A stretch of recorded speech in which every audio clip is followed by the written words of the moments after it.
I want to start by reminding you of a story told by a man named Jason McHenry, who is an Irish immigrant to America, served as an aide to Washington and Lafayette during the Revolutionary War, and became a delegate to the Constitutional Convention. And he kept a diary of the Constitutional Convention, except for a period when he was ill and not there.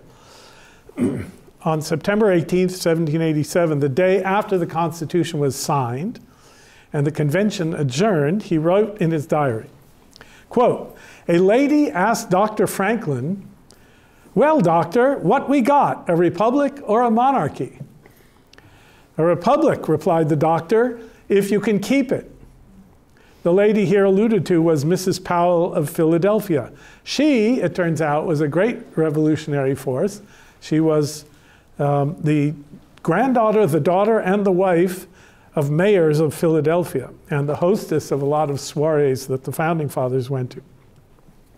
So why am I starting with this? A republic, if you can keep it. What is a republic?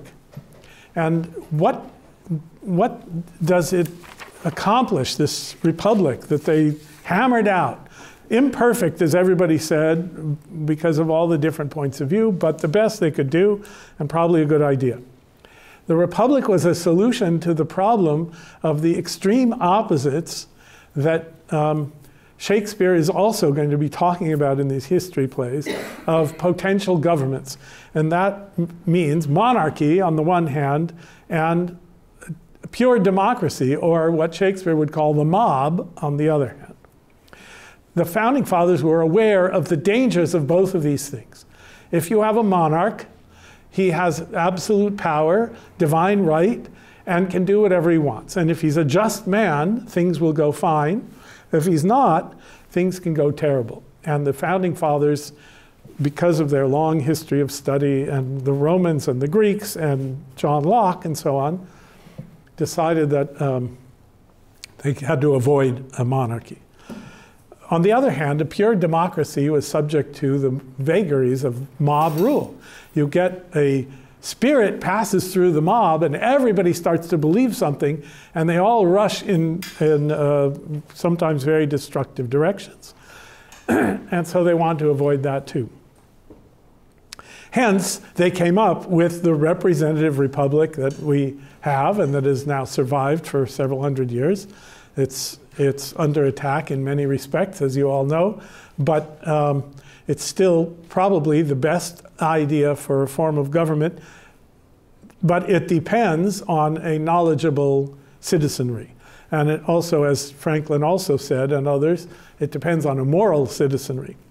So that is where education comes in and why it's so important, and why I keep teaching, even though you have all already been educated and I hope are voting responsibly. So when we go back to Shakespeare's time, he takes it on himself as a young man to write a series of history plays. He'd written a horrible tragedy, I mean horrific tragedy,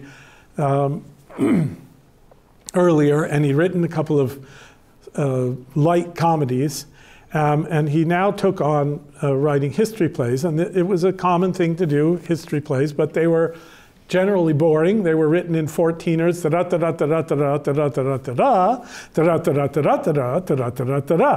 all through the play. And so he burst on the scene with Shakespearean, that is young man Shakespearean, but Shakespearean histories, Henry VI, parts 1, 2, and 3. And they were a smash hit. And so he continued writing histories, using the history of England to illustrate not just issues of the moment, although they did, but to illustrate in general what constitutes the right political setup for a nation, and what constitutes a good king, as opposed to all the ways in which kings can be bad. He has behind him, as we have behind us, a civil war. Our civil war lasted 4 years. It was the bloodiest war in our history. His civil war lasted approximately 100 years. And it was a series of political movements between the famous two houses of York and Lancaster, who were the descendants of two of the many sons of Edward III.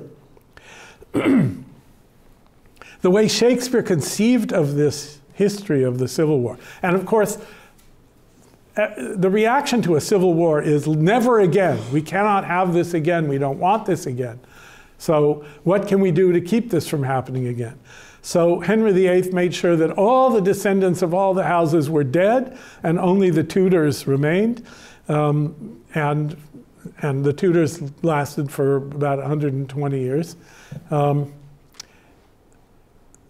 But Shakespeare pictured this period as a fall and a purgation and then a restoration. And the fall comes with the deposing of Richard II, the legitimate and rightful king. And then it goes through all of these conflicts, these wars, where the House of Lancaster, which is founded by Henry the Fourth, the son of John of Gaunt, Duke of Lancaster, has a son, Henry V, and his son is Henry VI. And then the Yorks take over. Edward IV, and then his son, and he gets killed, and then Richard. And so they're fighting in France for hegemony there, but they're also fighting for the crown in England. And it goes back and forth. It's very complicated history. If you read through the whole history of it, it's a whole world of English history. But Richard III then rises at the end of this whole period, kills off everybody between himself and the throne, and then is defeated finally at the Battle of Bosworth Field by Richmond. So who's Richmond? So his name was Henry Tudor, and through a complicated line, he is the great-grandson, the great-great-grandson of John of Gaunt, and he marries the great-great-granddaughter of John of Gaunt's next brother, the Duke of York. And so you'll have all this on this. If you didn't get one, raise your hand and I will hand them out. This is from the Riverside Shakespeare, and it's a one-page genealogy to help you keep your place.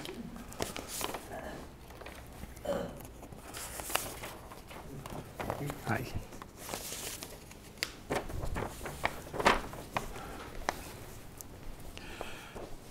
So maybe I'll just show you how this works.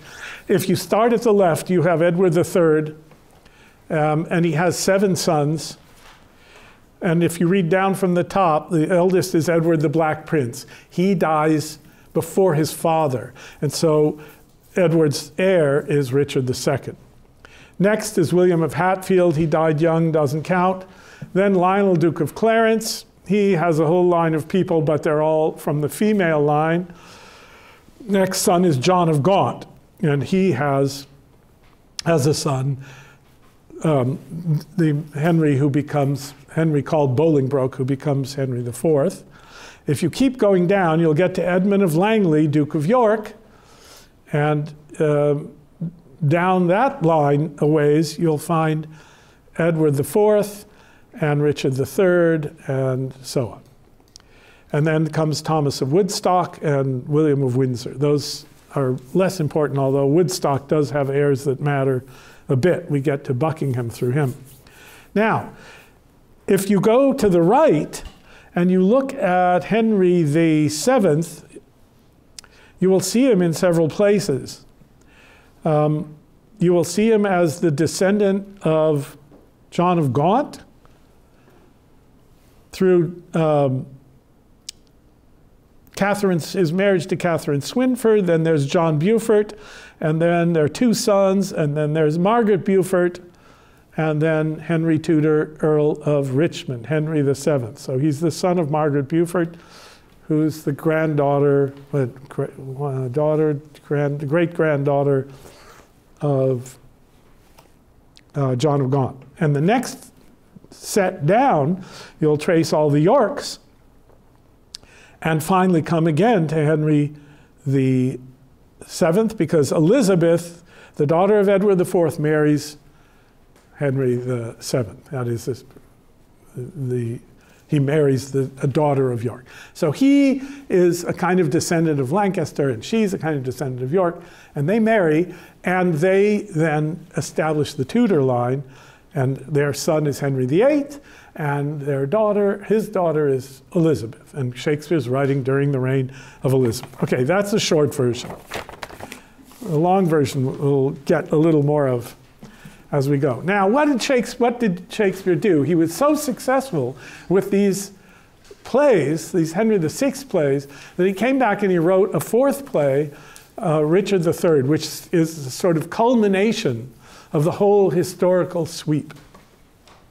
He'd begun towards the end of the story with Henry VI being in battles of various kinds and then being finally killed, and the crown going to Edward IV of York. So the Lancastrians are overthrown by the Yorkists. And then Richard III is a Yorkist, and he kills off everybody, and then finally he's defeated by Richmond. And that's the end of the whole story. So this play we're starting with tonight, I'm going to answer why in a minute, is the end of the story. Now, Shakespeare went on later to write a second tetralogy, chronologically in terms of his writing. It's a second tetralogy, but it's about the kings that came before. It's about the deposing of Richard, and about the coming to power of Henry Bolingbroke, and about the great hero king that Shakespeare makes of Henry V. And it culminates with that play, Henry V, which is a kind of image of Shakespeare's triumphant hero king. So why do I want to start with the end?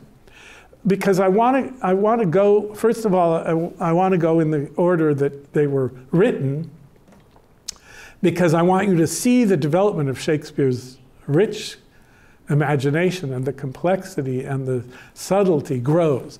Richard III is, by later standards, a pretty, let's call it, rhetorical tour de force, but the characterizations and the profound insights are not what they become later. Mostly it's governed by irony, and we'll talk about irony as we go. So this play ends with a hero, and he's glowing, and the sun is shining behind him, and he makes of Richard III this terrible, horrible, hunchbacked villain. And so Richmond at the end of this play is triumphant and good and virtuous and everything good, as is in keeping with Shakespeare praising the Tudor line under which he lives. But when he gets to the end of the second tetralogy, we have this amazing, virtuous hero king, Prince Hal in the earlier plays, becoming Henry V.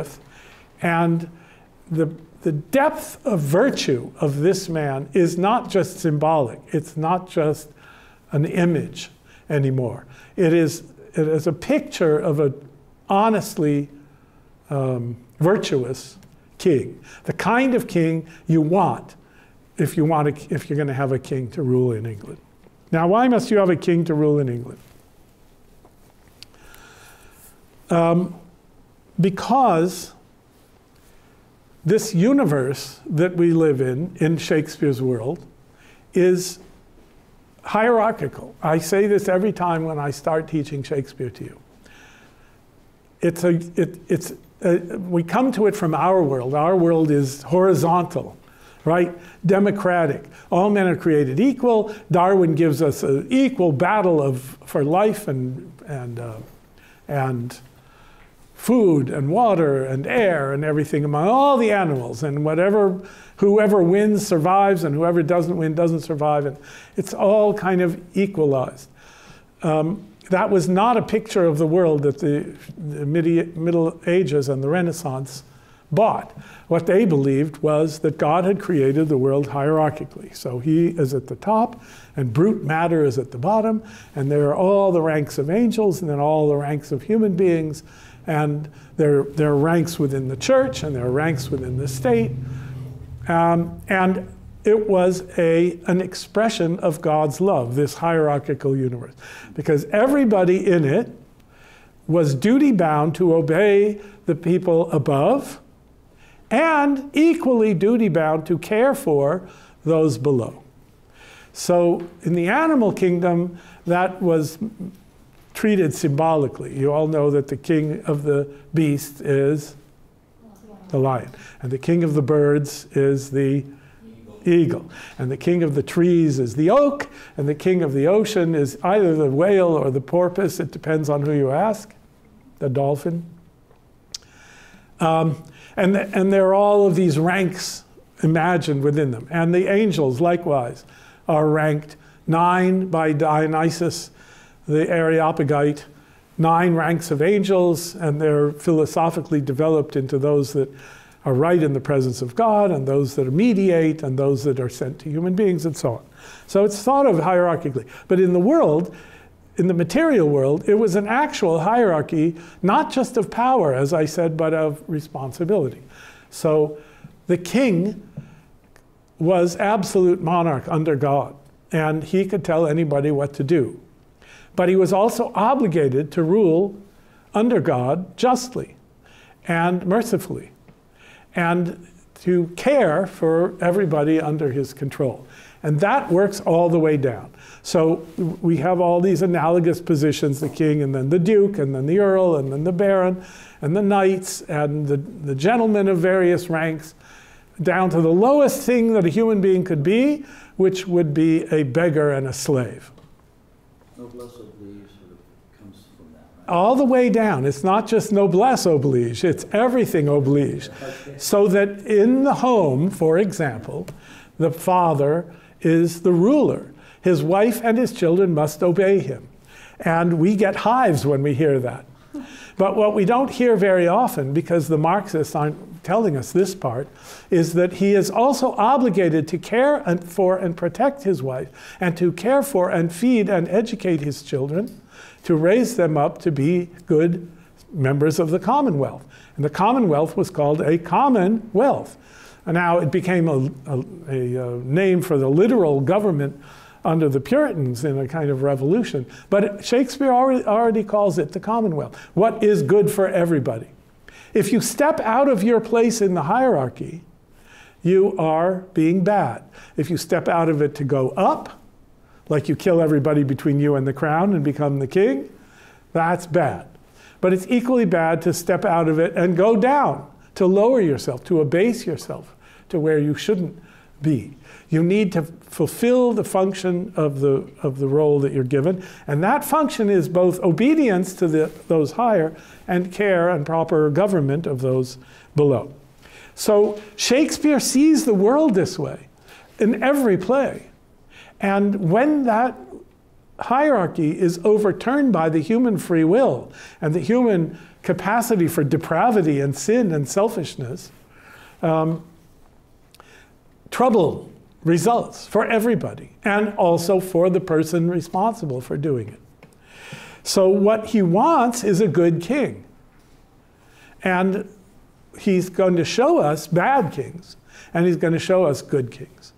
And he's going to show us, in the later tetralogy, a tragic conflict between a king who has half the thing that he needs and another one who has the other half, and they don't combine them until a generation later. And that's the deposing of Richard by Bolingbroke. So we'll come to that. All right, so let's talk about this play, some general things about it. I'm not going to read all of it because there's a lot of repetition here. So that's one thing. Another thing is that it's very end-stopped lines. Like Shakespeare develops enjambment, the kind of more fluid verse style later. In this play, not yet. So most of the lines are end-stopped lines. That is, the grammar pauses at the end of the line instead of wrapping on to the next line. I'll show you examples. What's that called? It's called end-stopped lines, as opposed to enjambed lines, E-N-J-A-M-B. Richard is himself, he's a historical figure. Shakespeare is getting most of the fact. He's condensing a lot, he's cutting out a lot, he's adjusting a lot.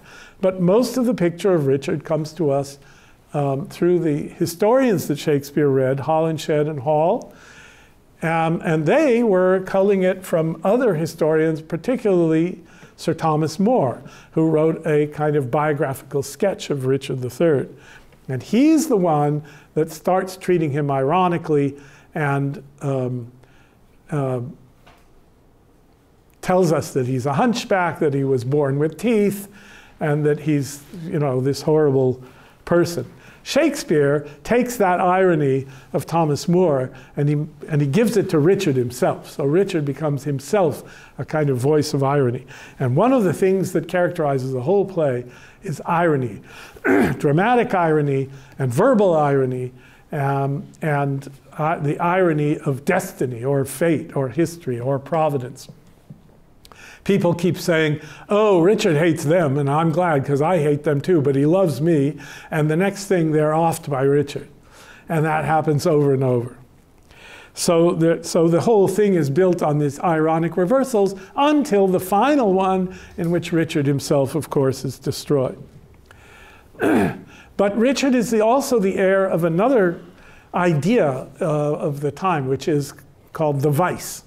The vice was a character in the early morality plays in which there was one character. I mean, earlier there was a character who allegorically would represent a vice. He'd come in with the sign lust on his chest, or V-I-C-E. V-I-C-E, vice, like from vicious, related to vicious. Virtues and vices.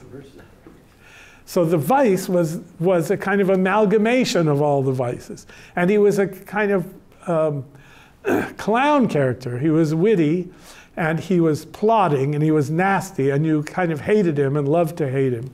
And he had to be defeated. But he has a kind of busybody quality. And Shakespeare takes this idea, and he turns it into a full-blooded human being, busybody, busy about what? About achieving the crown. The play also is filled with all kinds of rhetorical devices. I'll point out a few as we go. And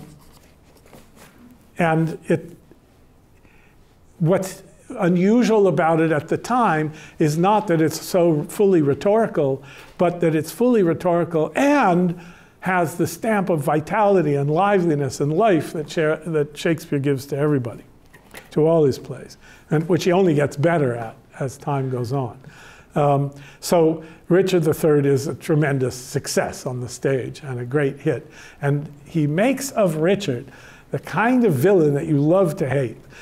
You love him. You are seduced by him. You are taken up by his own wit and his own cleverness and his own passion and determination.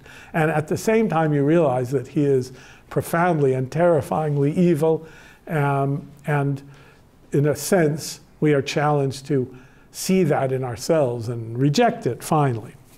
So I'm going to read a little bit of early Richard. And this comes, I'm going to start with a speech from Henry VI, Part 3, which is the play just before this. Just to show you that Shakespeare already has in mind the kind of character that he's going to make of Richard. So in Act 3, Scene 2, Richard, Duke of Gloucester, who has just been fighting and killing Henry VI and Henry VI's son for his brother Edward IV of York. So he's been killing Lancastrians in order to put his older brother York on the throne. And they all go out, and he has a soliloquy, and it goes like this. Edward will use women honorably. Would he were wasted, marrow, bones, and all, that from his loins no hopeful branch may spring, to cross me from the golden time I look for, implying the crown, right? He's cursing his own, he's just been killing people to get his brother to be king, and now he's cursing his brother, hoping he doesn't have children. And yet between my soul's desire and me, the lustful Edward's title buried, is Clarence, Henry, and his son young Edward, and all the unlooked-for issue of their bodies to take their rooms ere I can place myself. Why? Because the crown goes from the king to the eldest son, and then it goes to the eldest son of the eldest son, and then so on. And then if that line dies out, then it goes to the next eldest son and his eldest son, all the way down.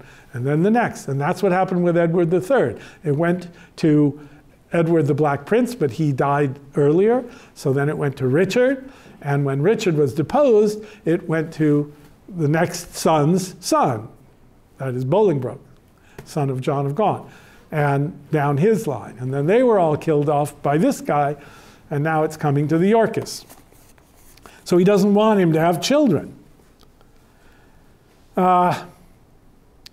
A cold premeditation for my purpose. Why then I do but dream on sovereignty, like one that stands upon a promontory and spies afar off shore where he would tread, wishing his foot were equal with his eye, and chides the sea that sunders him from thence, saying he'll lade it dry to have his way. I'll empty the sea in order to have my way to get there. Where is there? The throne. So do I wish the crown, being so far off. And so I chide the means that keeps me from it.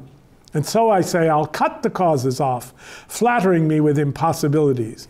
And then he goes on to talk about the deformity of his body. Well,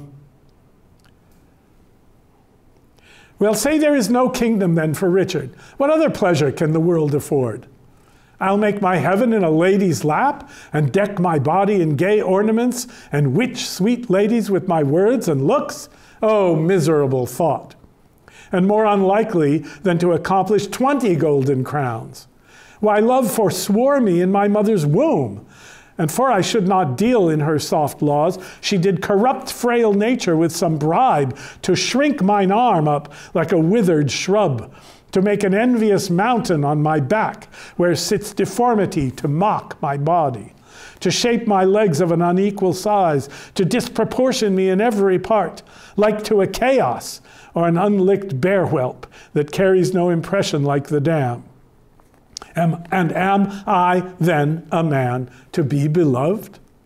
Oh, monstrous fault to harbor such a thought. Then, since the earth affords no joy to me, but to command, to check, to o'erbear such as are of better person than myself, I'll make my heaven to dream upon the crown.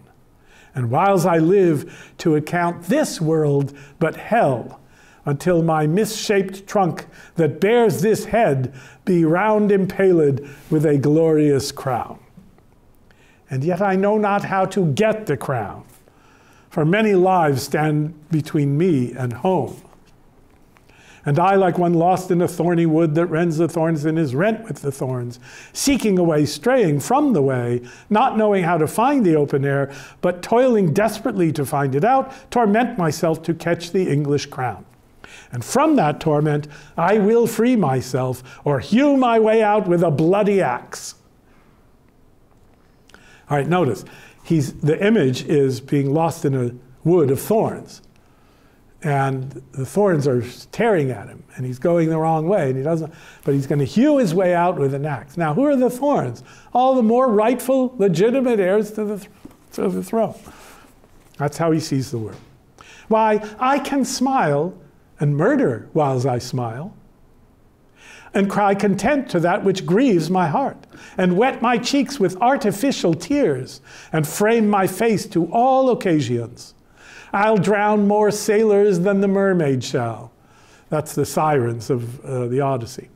I'll slay more gazers than the basilisk.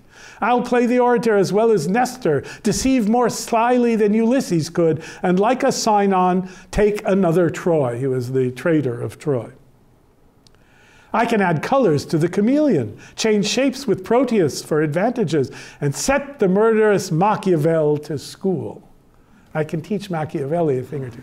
Now, you know who Machiavelli is, yes? wrote The Prince, and he's famous in England at this time for being an immoralist. He had his own reasons to counsel the prince to use the image of morality for his purposes, but the real purpose was the stability and power of the state. And so to the English playwrights generally, Machiavelli was an image of the devil, of a villain, of somebody who overturned Christianity and morality for the sake of power. He was just before this time.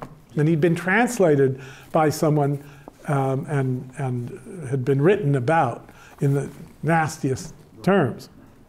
So he can put Machiavelli to school. Like, I can teach him a thing or two about how to do this. Can I do this and cannot get a crown? Ha! Were it further off, I'd pluck it down. Okay, I said, huh, but Shakespeare spells it T-U-T, which moderns say tut.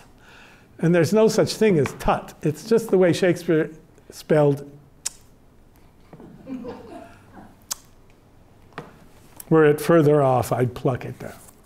All right, so that's the Richard in the background. Now, the first speech of this play, Richard III, is in the same kind of vein. So listen, see if you hear a difference. It's not that different, but you'll see. Now is the winter of our discontent made glorious summer by this son of York. Okay, it's a pun. The sun is the symbol of York. The sun's coming out.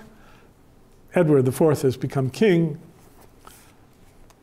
So winter has become summer. And all the clouds that lowered upon our house in the deep bosom of the ocean bury it.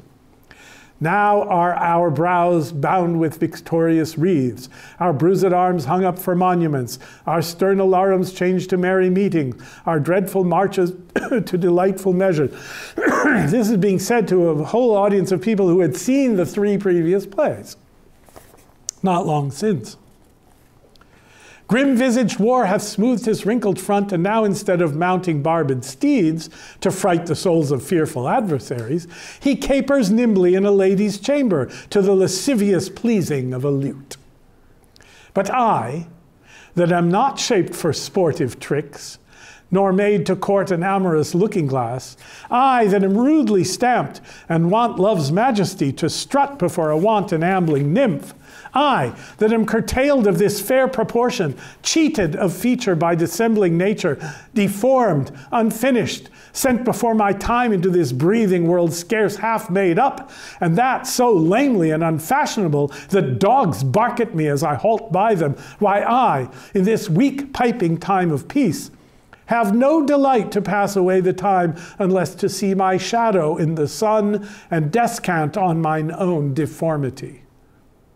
And therefore, since I cannot prove a lover to entertain these fair well-spoken days, I am determined to prove a villain and hate the idle pleasures of these days. Okay, do you see the structure of the 4 lines? And therefore, since I cannot prove ends with lover to entertain these fair well-spoken days, I am determined to prove a villain. So lover goes to villain. And hate the idle pleasures of these days, ending on the same word. So we've got this rhetorical repetition going on with also the device of antithesis. Plots have I laid, inductions dangerous, by drunken prophecies, libels, and dreams, to set my brother Clarence and the king in deadly hate, the one against the other. All right, so Clarence is the brother between Edward and Richard. And so if Edward dies, so then Clarence would become the next king, and his children. So I'm going to set them against each other. And if King Edward be as true and just as I am subtle, false, and treacherous, this day should Clarence closely be mewed up about a prophecy which says that G of Edward's heirs, the murderer shall be. G is going to be the murderer of the heirs to the king, to the throne. There are 2 boys and some girls. So who's G? George, Duke of Clarence, is who Richard says it is. But who's it really? Richard, Duke of Gloucester. Gloucester, G. Dive thoughts down to my soul. Here Clarence comes. So then Clarence comes in, his brother. How does he talk to him? I'm going to kill you. No. Brother, good day. What means this armed guard that waits upon your grace? His Majesty, tendering my person's safety, hath appointed this conduct to convey me to the tower. On what cause? Upon what cause? Because my name is George. Alack, my lord, that fault is none of yours. He should for that commit your godfathers. Oh, belike his Majesty hath some intent that you should be new christened in the tower. But what's the matter, Clarence? May I know? So he's being witty about this. Yes, Richard, when I know, for I protest as yet I do not. And then he repeats the thing about G. Why, this it is when men are ruled by women. 'Tis not the king that sends you to the tower. So who's really sending him to a tower? Richard. But who's he going to accuse? 'Tis my Lady Grey, his wife, Clarence. 'Tis she that tempts him to this harsh extremity. The wife of the king and her brothers her brother and her sons have been opposed to Richard in the past and to others. And then he says, we are not safe, Clarence. We are not safe. Irony, you get it? Line 70. So now we have Mistress Shore is the paramour of Edward IV. So he's married to Elizabeth, and he's sleeping with Mistress Shore, and Hastings has also been having an affair with Mistress Shore, so that's dangerous. So now he's going to blame him, Mistress Shore. And then they take him off to the tower, Clarence. And Richard has a soliloquy. So it's the end of Act 1, Scene 1.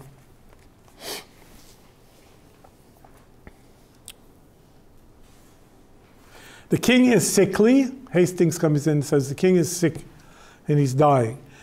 We don't have anybody saying that he's been poisoned by Richard. So some people have that theory, but it's not in the play. But he's dying of disease. So Richard says to Hastings, go you before and I will follow you. Then he says, soliloquy. Now, you remember about a soliloquy, right? It's spoken to the audience, as if to the person's own self, and therefore it's to be taken as honest. He's telling us what he really thinks in his soliloquies. There's no lying to the audience in a soliloquy. He cannot live, I hope. He's talking about Edward IV, his oldest brother, the king. He cannot live, I hope, and must not die till George be packed with post-horse up to heaven. He cannot live, I hope, and must not die. Now just look at that line. It's line 145. I could read it like this. He cannot live, I hope, and must not die. It looks like he's dying, but I hope he doesn't. But you can also read it like this. He cannot live, I hope, and must not die. So I'm caught. Which is it that I want? But must not die is not an end-stopped line like most of the lines. It's an enjambed line, one example. Must not die till George be packed with post-horse up to heaven. In other words, I don't want Edward to die until George is dead. I don't want my eldest brother to die before the next brother is killed. I'll in to urge his hatred more to Clarence, with lies well steeled with weighty arguments. And if I fail not in my deep intent, Clarence hath not another day to live. The brother he was just commiserating with. Which done, God take King Edward to his mercy and leave the world for me to what? Bustle in. For then I'll marry Warwick's youngest daughter. What though I killed her husband and her father? The readiest way to make the wench amends is to become her husband and her father. The which will I, not all so much for love, as for another secret close intent by marrying her, which I must reach unto. but yet I run before my horse to market. Clarence still breathes, Edward still lives and reigns. When they are gone, then must I count my gains. All right, questions so far? Let me see what time it is. I'm going to turn off this noisemaker, okay. Well, I thought it was interesting that he mentions to Clarence that he's should be new christened in the tower because he actually dies being drowned. That's right. Right. So it's baptismal. It's a new kind of baptism of death. Right. All right, Act 1, Scene 2. I'm not going to read all of this, but I'm going to read enough of it so you get what's going on. So, who's Anne? She is the daughter of Warwick. He was the kingmaker in the earlier plays. He never became king, but he was going from one side to the other, Lancaster to York. And she has some inheritance, and so he's going to marry her to make it look like the crown is going to be stable with him, and to prevent her marrying Richmond. There are lots of reasons. But he has just killed her father-in-law, Henry VI, in the Battle of Tewkesbury, and killed, I think not in the battle, I think he was in prison, and killed the heir to the throne, the Prince of Wales, at the Battle of Tewkesbury. And so she comes in mourning her father-in-law, the king, the dead king, Henry VI, hating him for having killed her husband and her father-in-law. So they come in with the coffin of Henry VI. Set down your honorable load, if honor may be shrouded in a hearse, whilst I awhile obsequiously lament the untimely fall of virtuous Lancaster. Poor key-cold figure of a holy king, pale ashes of the house of Lancaster, thou bloodless remnant of that royal blood, be it lawful that I invocate thy ghost to hear the lamentations of poor Anne, wife to thy Edward, to thy slaughtered son. So this is exposition. Now she's telling us who she is, who's the dead guy, why she cares. And then, oh, cursed be the hand that made these holes. Cursed the heart that had the heart to do it. Cursed the blood that let this blood from hence. More direful hap betide that hated wretch that makes us wretched by the death of thee than I can wish to wolves, to spiders, toads, or any creeping venomed thing that lives. If he have child, abortive be it, prodigious and untimely brought to light, whose ugly and unnatural aspect may fright the hopeful mother at the view, and that be heir to his unhappiness. If ever he have wife, let her be made more miserable by the death of him than I am made by my young lord and thee. Come now towards, so she's been cursing whom? Richard. He comes in and he makes them stop and put down the coffin. And he threatens them. And she says to them, because they're afraid of him, what, do you tremble? Are you all afraid? Alas, I blame you not. I'm at line 44. For you are mortal, and mortal eyes cannot endure the devil. Avaunt, thou dreadful minister of hell. Thou hast but power over his mortal body, his soul thou canst not have. Therefore, be gone. Richard, sweet saint for charity, be not so cursed. Don't be so shrewish. And she goes on and curses him and curses him and curses him. Lady, he says, you know no rules of charity, which renders good for bad, blessings for curses.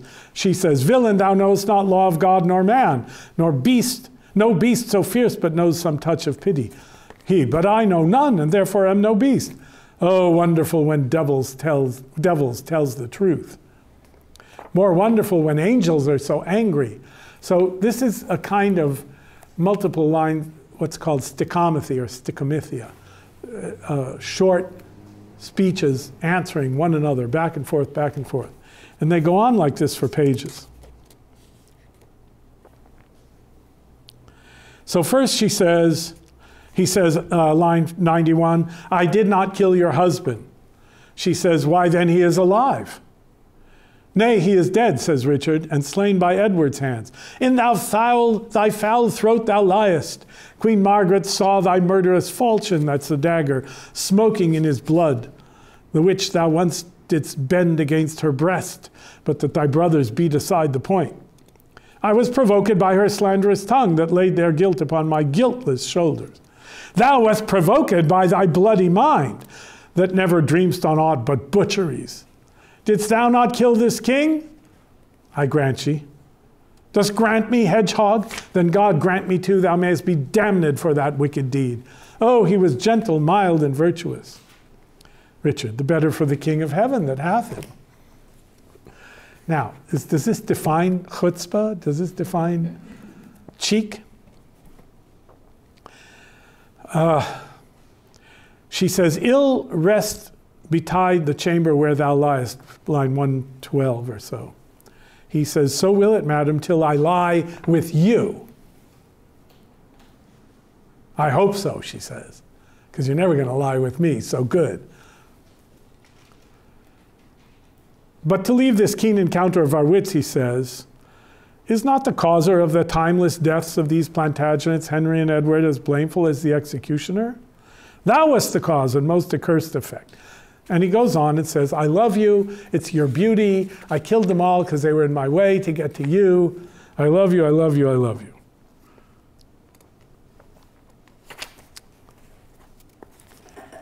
She says, he lives that loves thee better than he could, line 141. She says, name him. He says, Plantagenet. Why, that was he.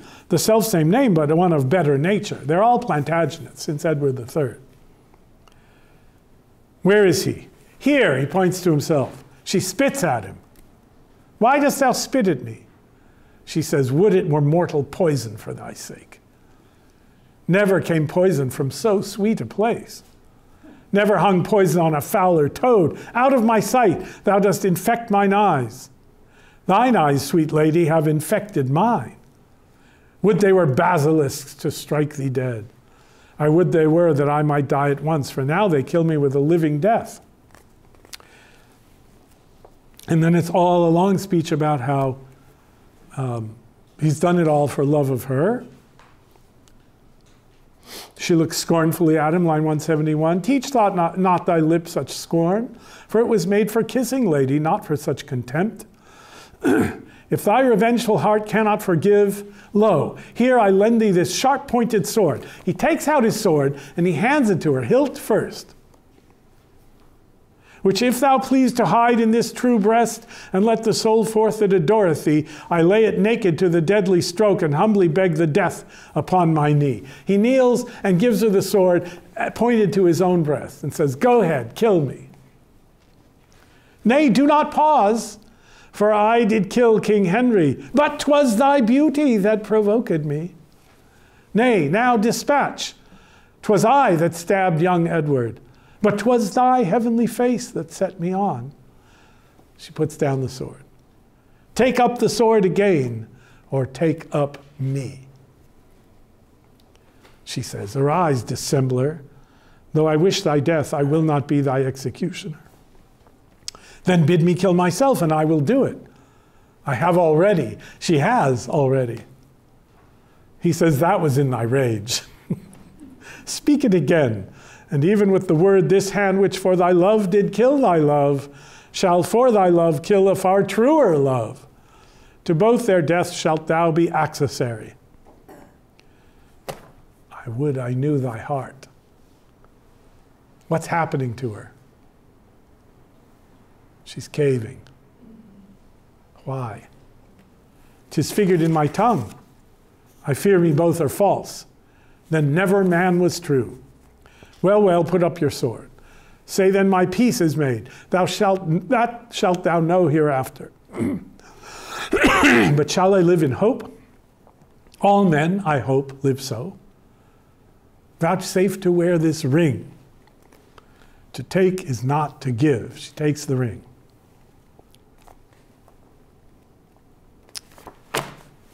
There are two kinds of women in Shakespeare, broadly speaking. There's the virtuous woman type, and there's the weak woman type. When Hamlet says, frailty, thy name is woman, he's not condemning all women.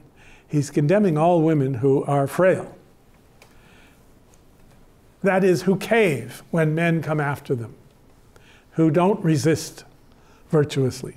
But he gives us many women who are virtuous and don't cave. Isabel in Measure for Measure, and a whole slew of others. They are Imogen in Cymbeline. They don't cave in, no matter how much they're pressured, how much they're begged, how much they're requested or tried to be bribed or whatever. But the other type of woman can't resist that.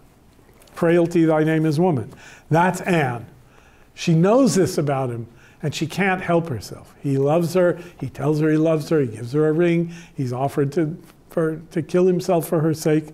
And she caves. And then she says,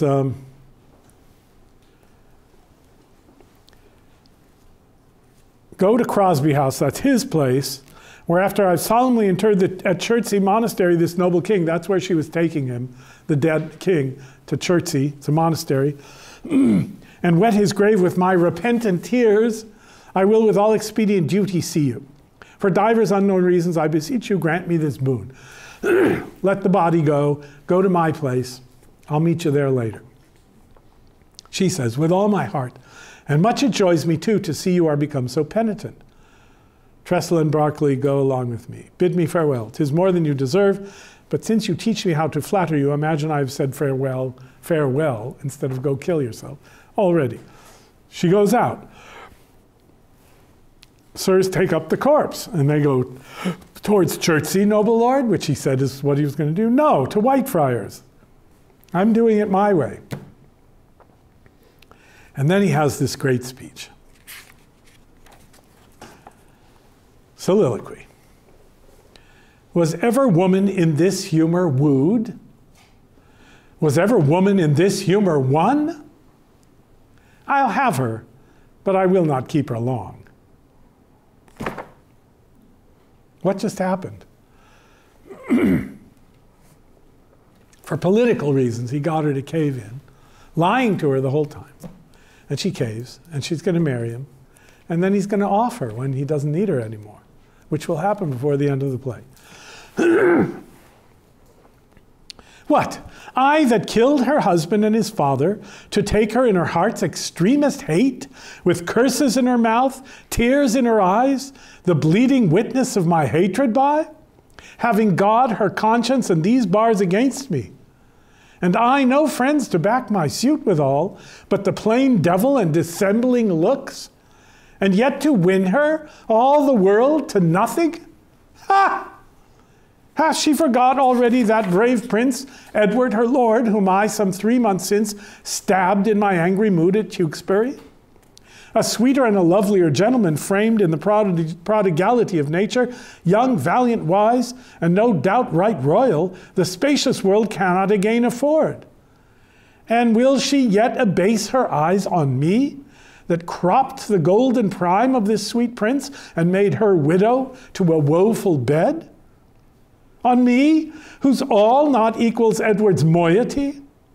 On me that halts and am misshapen thus? My dukedom to a beggarly denier, I do mistake my person all this while. Upon my life she finds, although I cannot, myself to be a marvellous proper man. I'll be a charges for a looking glass, and entertain a score or two of tailors to study fashions to adorn my body. Since I am crept in favor with myself, I'll maintain it with some little cost. But first, I'll turn yon fellow in his grave, and then return lamenting to my love. Shine out, fair sun, till I have bought a glass, that I may see my shadow as I pass. Sun, there's the sun again. Till he can find a mirror, he wants to see his shadow in the sun. And of course, the light, he can do nothing but throw a shadow on the earth. The light of the sun means nothing to him except his making shadows. All right.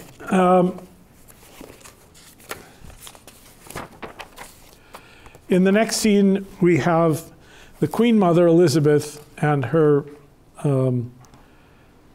brother, Lord Rivers, and her son, Marquis of Dorset, and Lord Grey, recognizing that Richard has been made the protector of the sons of the king, should the king die.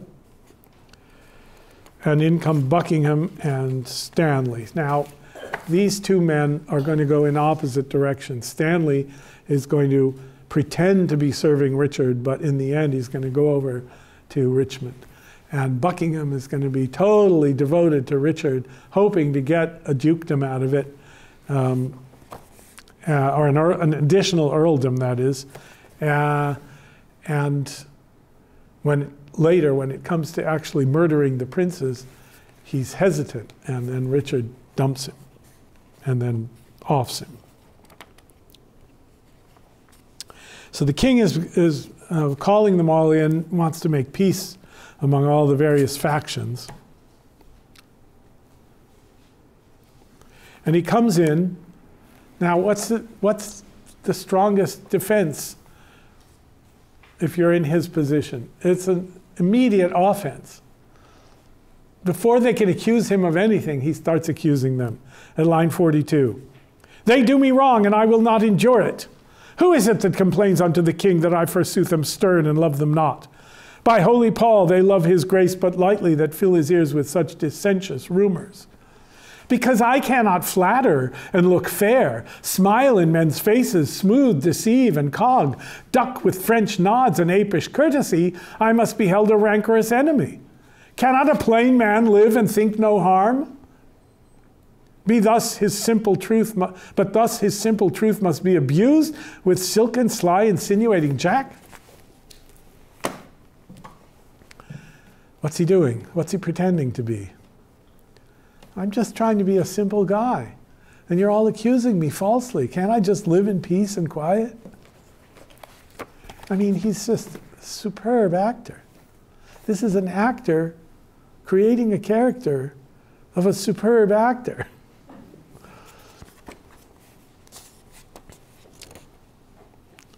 You mistake the matter, says Queen Elizabeth. The king is not provoked by any suitor else. He's doing it himself, trying to make peace, seeing these factions. Okay. Can I ask one question about Yes. that? Does Shakespeare in some way identify with Richard, because he seems to in many ways be the writer and the director until his doom at the end? He is, with amazing imagination, like a Bobby Fischer chess player, setting up all these actors, and I'm just wondering if on some side Shakespeare identifies with them. Look, Shakespeare's imagination was so extravagant and so profound. There is no character that he's created that he doesn't identify with in some degree. And some he'd like to identify with more than others, perhaps. But he can enter imaginatively into the mind of anybody. But at the same time he's doing that, he doesn't ever do that with any kind of personal self-justification. We don't see Shakespeare's autobiography in his plays. All we know about him is that he was called gentle by everybody, meaning like a gentleman, and witty, and a fast writer. We know a few things about his character, but we don't know that inner life, except as it's revealed in the sonnets And then to what degree do we decide that the sonnets are simply works of art? And to what degree are they really autobiographical? I tend to think they're more autobiographical than some people do. But even then, it's couched in this artful way, so that we're in awe of the imagination that can come up with all these characters. Now, is he having fun with that kind of manipulation? Is he having fun himself? I mean, obviously he's had to come up with the plot. Not inventing it because it's coming from history, but the intricacies of the play plot, Shakespeare is putting together. So yeah, he's making Richard do what he has to do as a playwright. And of course, he's making us feel the fun of it, the witty, hilarious, ironic, kick in the pants fun. But at the same time, it's horrifying. It's horrifying that someone can be so smart and so fake and so evil. Extraordinarily good at it. Machiavelli on steroids. Exactly right. Exactly right. Okay. Now, behind comes in the old Queen Margaret. She wasn't actually in England at this period, but Shakespeare puts her in to be a kind of oracle in the background of the play. She is the widow of Henry VI. She's come from France, and she has lost more than any of the other women has lost. And they'll go through a litany later in the play. And she comes in to tell us who she is, and then, thou killedst my husband Henry in the Tower, and Edward my poor son at Tewkesbury. And she's calling for revenge, and then she's going to make some prophecies. At line 158, she comes forward. Hear me, you wrangling pirates that fall out in sharing that which you have pilled from me. Okay, so the Lancastrians, the Yorkists are fighting among themselves, the queen and her uncle, her brother and sons on one side and Richard on the other, and they're wrangling over the kingdom, which she says belongs to her. Which of you trembles not that looks on me? If not that I am queen, you bow like subjects. Yet that by you deposed, you quake like rebels. Ah, gentle villain, do not turn away. Foul wrinkled wretch, what makest thou in my sight? But repetition of what thou hast marred. Make, mar is a constant parallel in Shakespeare. All right, I'm not going to read all this. And she comes to a curse, and she finishes the curse, and he tries to interrupt her conclusion by substituting her name for his own. So at line 230, thou wast sealed in thy nativity, the slave of nature and the son of hell, thou slander of thy heavy mother's womb, thou loathed issue of thy father's loin, thou rag of honor, thou detested, what's she going to say? But he interrupts her. Margaret, Richard, huh? Oh, you're calling me? What? I call thee not. I cry thee mercy then, for I did think that thou hadst called me in all these bitter names. Called me all these bitter names. Why, so I did, but looked for no reply. Oh, let me make the period to my curse. 'Tis done by me and ends in Margaret. I ended your curse with the name Margaret. Thus have you breathed your curse against yourself, says Elizabeth. Poor painted queen, she turns on her. Vain flourish of my fortune. Why strewest thou sugar on that bottled spider, meaning Richard, whose deadly web ensnareth thee about? Fool, fool, thou whetst a knife to kill thyself. The day will come that thou shalt wish for me to help thee curse this poisonous, bunch-backed toad. And that day comes later in the play, when they're all cursing him together. Okay.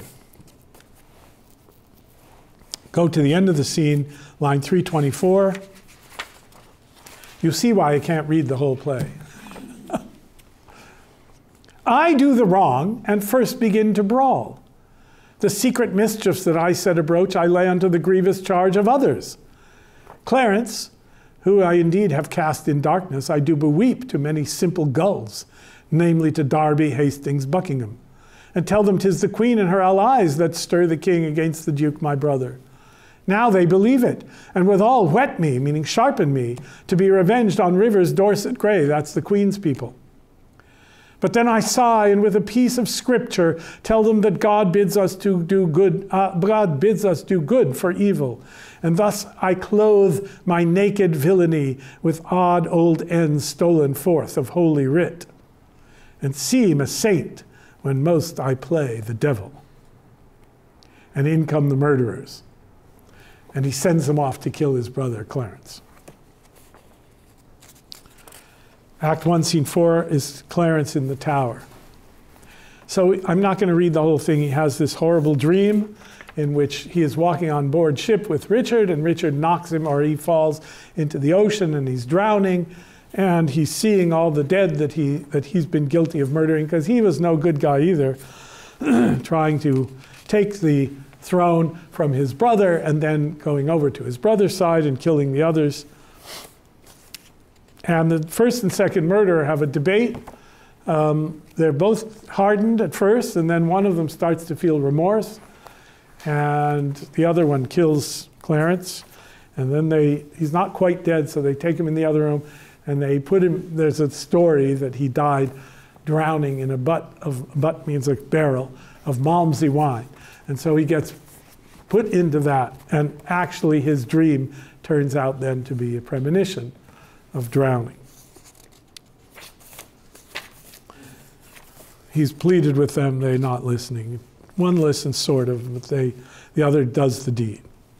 Then in Act 2, Scene 1, Edward tries to make peace to everybody, including Richard. And Richard speaks. Let's read Edward at line 49. He's brought together these factions. He made them swear, one after another, I won't betray my word. I'll be true to you. We're not going to fight, okay? The king's, I'm dying. You guys got to make peace. They say, okay, we all swear. Edward says, happy indeed as we have spent the day. Gloucester, we have done deeds of charity, made peace of enmity, fair love of hate, between these swelling wrong insensed peers. Richard, a blessed labour, my most sovereign lord. Among this princely heap, if any here by false intelligence or wrong surmise hold me a foe, if I unwittingly or in my rage have aught committed that is hardly borne by any in this presence, I desire to reconcile me to his friendly peace. 'Tis death to me to be at enmity. Yeah, whose death? The other guys. I hate it and desire all good men's love. First, madam, that's to the Queen, I entreat true peace of you, which I will purchase with my duteous service. Of you, my noble cousin Buckingham, if ever any grudge were lodged between us. Of you and you, Lord Rivers, and of Dorset, that all without desert have frowned on me, dukes, earls, lords, gentlemen, indeed of all. I do not know that Englishman alive with whom my soul is any jot at odds more than the infant that is born tonight. I thank my God for my humility. Now, who claims humility? Does a humble person claim to be humble? Impossible, because we're all fallen sinners. A holy day shall this be kept hereafter. I would to God strifes were well compounded. My sovereign Lord, I do beseech your highness to take our brother Clarence to your grace. Okay, we've all made peace now. Please forgive your brother Clarence. He's in the tower. You sent him into the tower. What do we know by now? He's dead. At whose hand? Richard.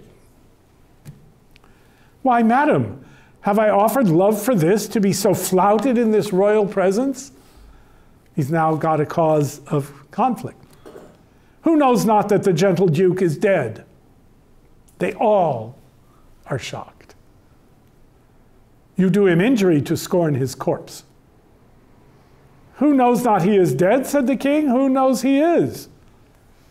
All-seeing heaven, what a world is this? Buckingham, look I so pale, Lord Dorset, as the rest? Aye, my good lord, and no man in the presence but his red colour hath forsook his cheeks. They're all pale with shock. Is Clarence dead? The order was reversed.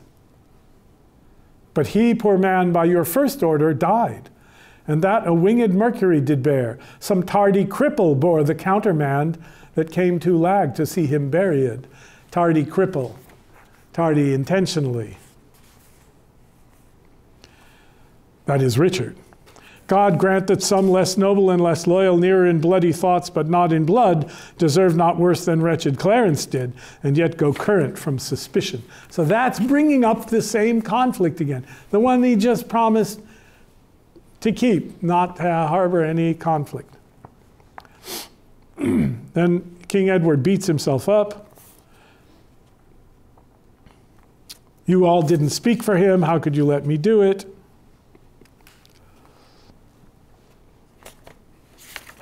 All right, Act 2, Scene 2. The Queen comes in. Is it the Queen? It's the Duchess of York. All right, so her husband was the kingmaker. Her husband was the father of these three brothers, Edward and Clarence and Richard, Duke of Gloucester.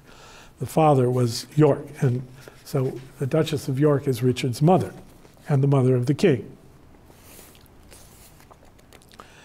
And she's talking to the children, the boy and a girl child of Clarence, and pretending that he's not dead, but he's dead. So they're weeping and wailing.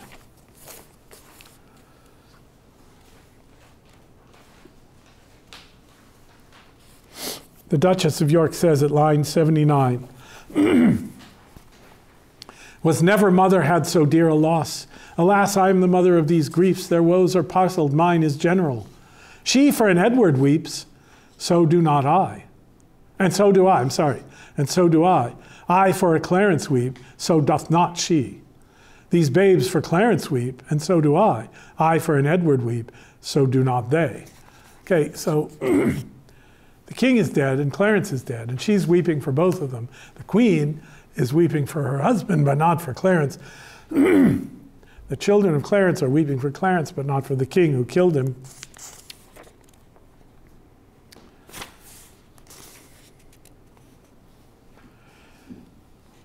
And then the king is dead. So Buckingham comes in, and they're going to go to get the king's son, who is the rightful heir to the throne now, and bring him to London. Act 2, Scene 3 is a bunch of citizens saying, things don't look so good. And there's one line I want to point out. Act 2, Scene 3, line 36, 37. They're worried about the danger of the Duke of Gloucester. They're worried about bad uncles. They're worried about the kingdom being run by a young child. And third citizen says, all may be well, but if God sort it so. All may be well only if God sorts it so. 'Tis more than we deserve or I expect. And what I want to focus on is more than we deserve. Because from one point of view, Richard is a tool of providence. He is the scourge of God. He is the instrument that is wiping out all this nest of vipers that constitutes the royal lines that are all poisonously betraying one another and killing one another off to become king. Richard being the worst and the final one. But England is being punished because of the deposing of Richard, the rightful king, in the play that we're going to read next. That has, however, happened earlier in history. And so the corruption of England is being punished by this whole process. All right, the Duchess of York and Queen Elizabeth are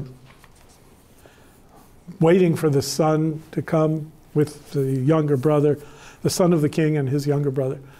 And his younger brother's there, and they're waiting for the heir to come. But the Queen feels this is a dangerous time, and she's going to go with her younger son, the Duke of York, to sanctuary. She's going to claim sanctuary in a church. Act 3, Scene 1.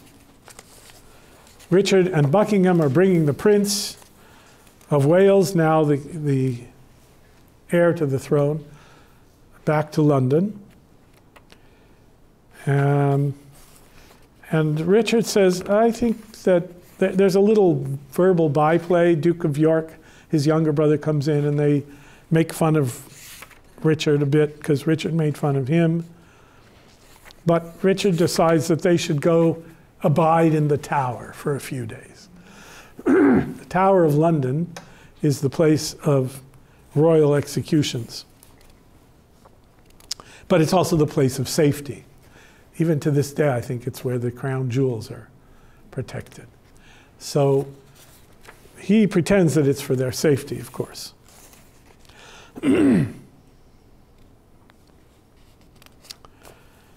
And then they're going to tease out how Catesby is going to help tease out from Hastings how he would feel if the boys were out of the way about Richard becoming king. Let's just see how he falls there. And Buckingham says, at line 191, you see where I am? Act 3, Scene 1, line 191. Now, my lord, what shall we do if we perceive Lord Hastings will not yield to our complots? Richard, chop off his head. Something we will determine. First he says chop off his head, which he means. And then he's pretending it was a joke. We'll do something. And then he says, and look, when I am king, claim thou of me the earldom of Hereford and all the movables whereof the king my brother was possessed. Hereford was the inheritance of Bolingbroke, Henry, who became Henry IV. He comes back to England as Hereford, and he makes himself king. So they come down the line, and Richard is offering this to Buckingham. And he says, I'll claim that promise at your grace's hand. That's also setting us up for later. He comes in to claim the promise and is in for a surprise. All right, Act 3, Scene 2. Hastings thinks, oh, great, Richard's doing away with the brothers of the Queen. They're my enemies. I'm sitting pretty. And then he comes in, Catesby comes in from Richard and says, line 46, I on my life. No, let's go back. Catesby at line 38. It is a reeling world indeed, my lord, and I believe will never stand upright. This is Catesby testing Hastings, right? Will never stand upright till Richard wear the garland of the realm. Hastings. How? Wear the garland? Dost thou mean the crown? Aye, my good lord. I'll have this crown of mine cut from my shoulders before I'll see the crown so foul misplaced. Guess what? That's what happens. He doesn't mean it, but his head will be chopped off before he sees Richard made king. By Richard. But canst thou guess that he doth aim at it? Does he really want to be king? Aye, on my life, says Catesby, and hopes to find you forward upon his party for the gain thereof. And thereupon he sends you this good news, that this same very day your enemies, the kindred of the Queen, must die at Pomfret. Hastings, indeed I am no mourner for that news, because they have been still, meaning still means always, remember? In Shakespeare, still means always. They have been still my adversaries. But that I'll give my voice on Richard's side to bar my master's heirs in true descent, God knows I will not do it, to the death. God keep your lordship in that gracious mind. He pretends to be supporting it. Okay, that's setting up what's going to happen later. And Darby says to him, I don't like this. I'm getting out of here. Hastings says, no, don't worry. We're okay. Act 3, Scene 3, the brothers of the Queen, the brother and the sons of the Queen are killed. In 3-4, there's this divided council. So there are two councils going on. And Hastings thinks, oh, I'm in with Richard, so I know what's going on in both of them. But this is the end of Hastings. Richard comes in the famous moment.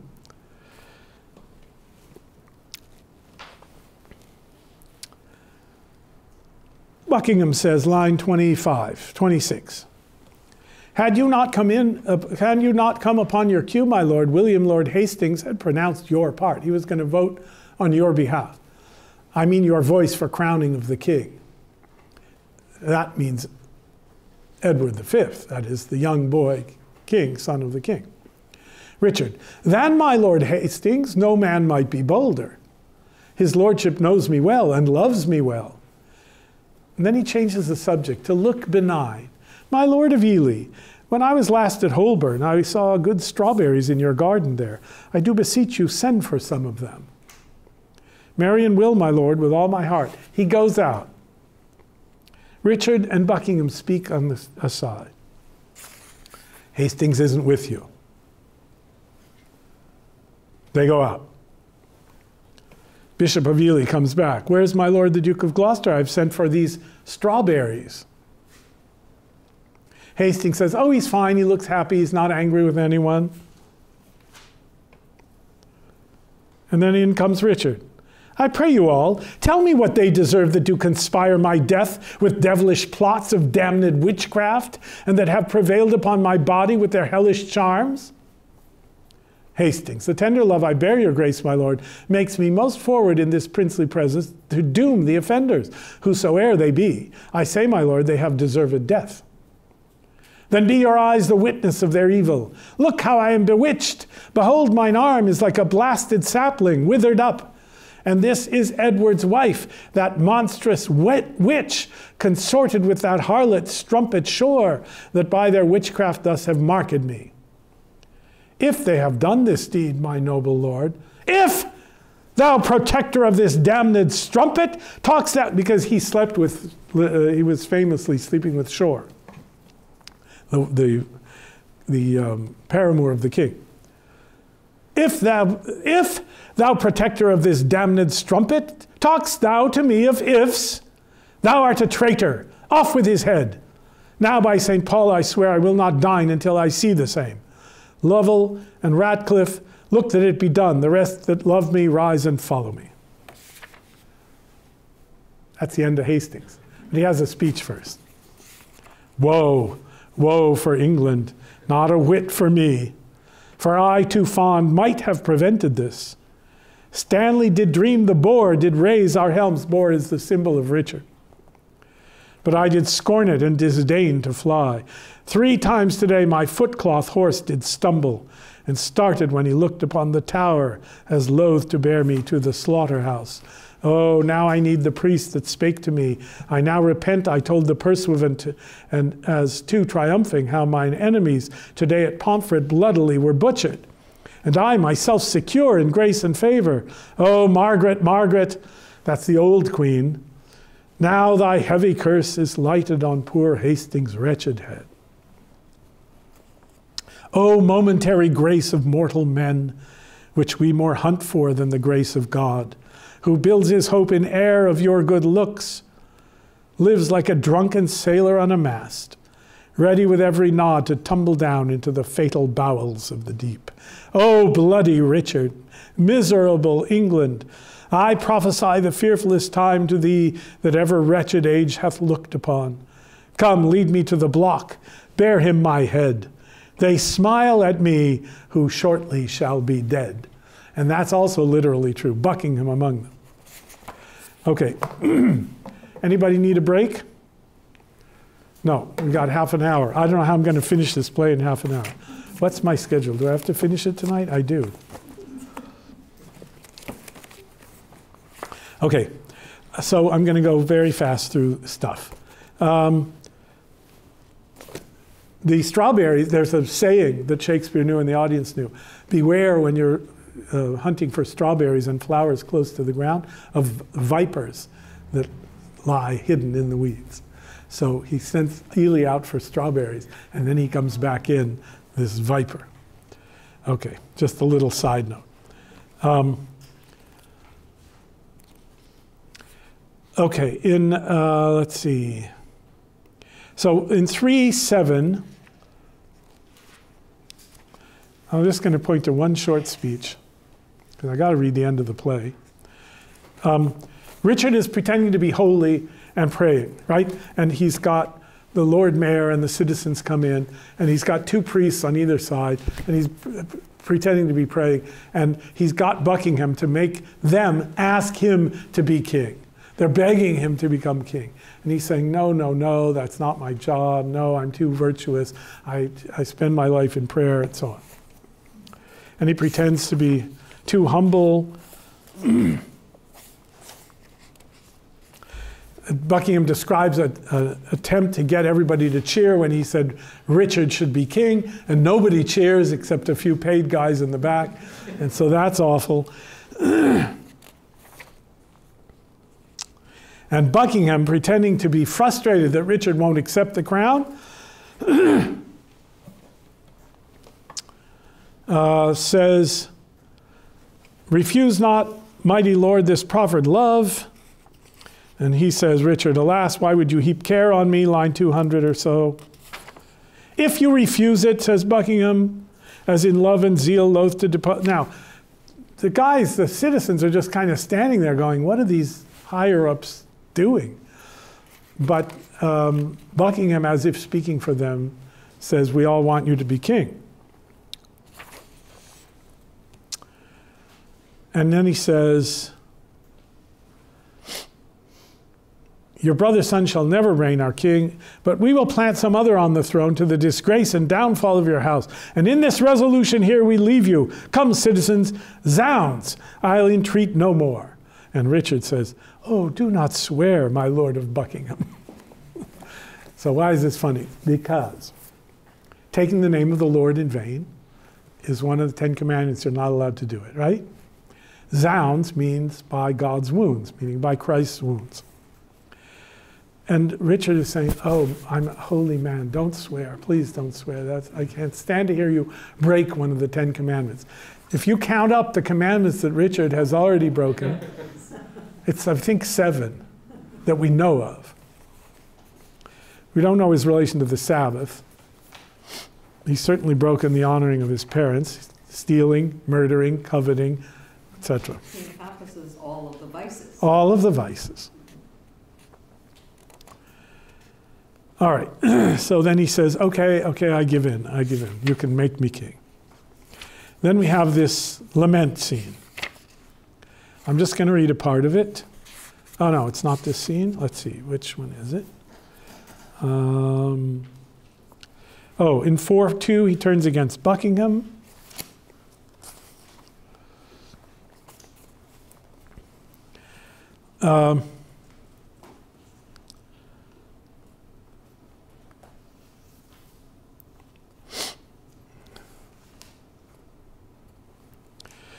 Richard comes in as king for the first time. Act 4, Scene 2, line about 5.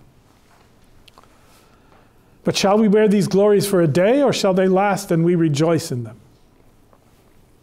Buckingham, still live they, and forever let them last. Ah, Buckingham, now do I play the touch, to try if thou be current gold indeed. Young Edward lives, that is the heir to his older brother Edward IV, still lives in the Tower. Think now what I would speak. That is, the true claimant to the throne is still alive. Guess what I am saying?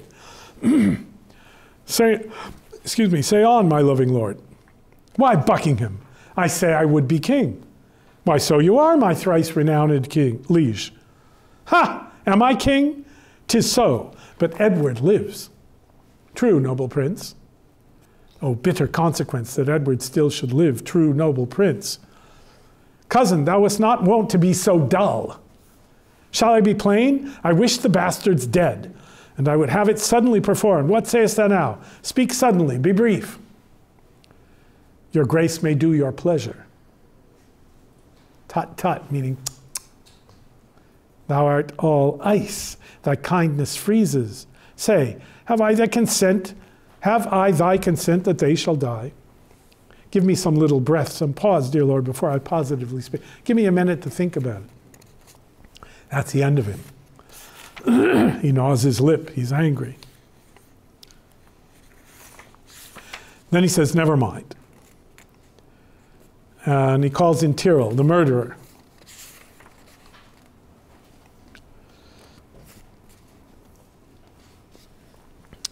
At the end of the scene, Buckingham, not the end of the scene, yeah, the end, nearly the end. Buckingham says, my lord, I claim the gift, my due by promise, for which your honor and your faith is pawned, the earldom of Hereford. Richard ignores him. Buckingham says it again. What do you say to my just request? I do remember Richmond should be king. That's putting in that prophecy, which comes true. My lord, my lord, your promise for the earldom. And then he keeps ignoring him. My lord. Then Richard says, what's at o'clock? Buckingham, I am thus bold to put your grace in mind of what you promised me. Well, but what's at o'clock? Buckingham, upon the stroke of 10. Well, let it strike.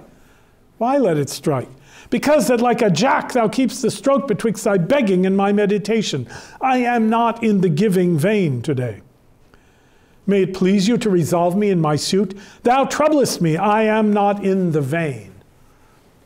The jack of the clock was a figure in a carved clock, a human figure that came out with a hammer and went bang, bang to knock on the bell, the hours. And that's what he's accusing Buckingham of doing, just going bang, bang, bang on this one idea. And I don't want to hear it. Made I am king for this? Oh, let me think on Hastings and be gone, to break knock while my fearful head is on. Buckingham realizes the tide is turned. Okay, Tyrrell comes in and says the two boys have been murdered horribly.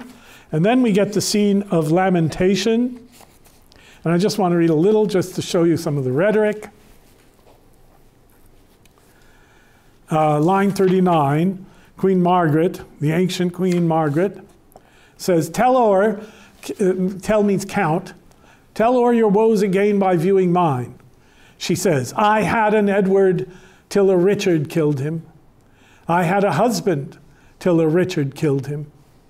Thou hadst an Edward till a Richard killed him. Thou hadst a Richard till a Richard killed him. Duchess of York, I had a Richard too, and thou didst kill him.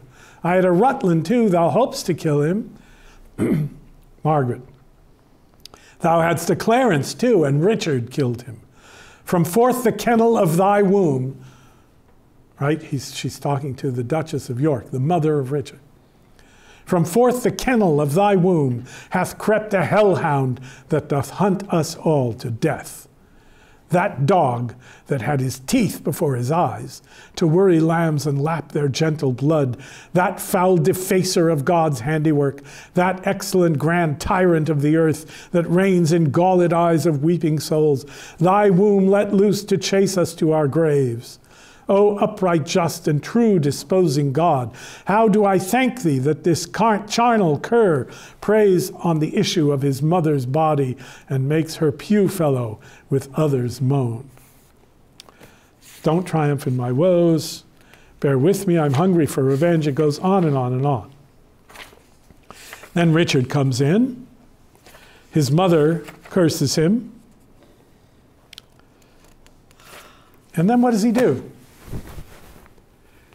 He tries to seduce the widow of the king, his sister-in-law, the queen, to convince her daughter to marry him.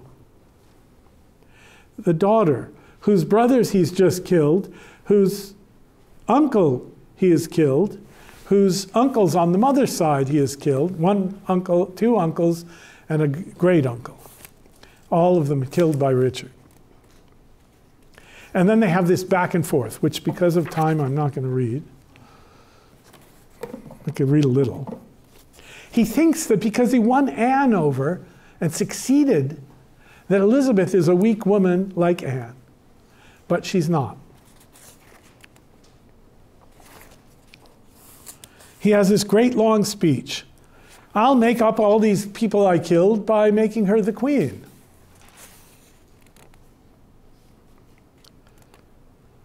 And she says, line 337, what were I best to say? Her father's brother would be her lord? Or shall I say her uncle? Or he that slew her brothers and her uncles? Under what title shall I woo for thee, that God, the law, my honor, and her love can make seem pleasing to her tender years? She's being very ironical and sarcastic, of course. And now we have a bunch of stichomythia, that is, one-line answers. Infer fair England's peace by this alliance, which she shall purchase with still lasting war. Peace, war.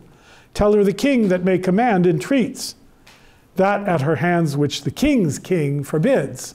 Entreats, forbids, God forbids it. Say she shall be a high and mighty queen, to veil the title as her mother doth, that is, to feel sorrow over it. Say I will love her everlastingly, but how long shall that title ever last? Etc. They go on.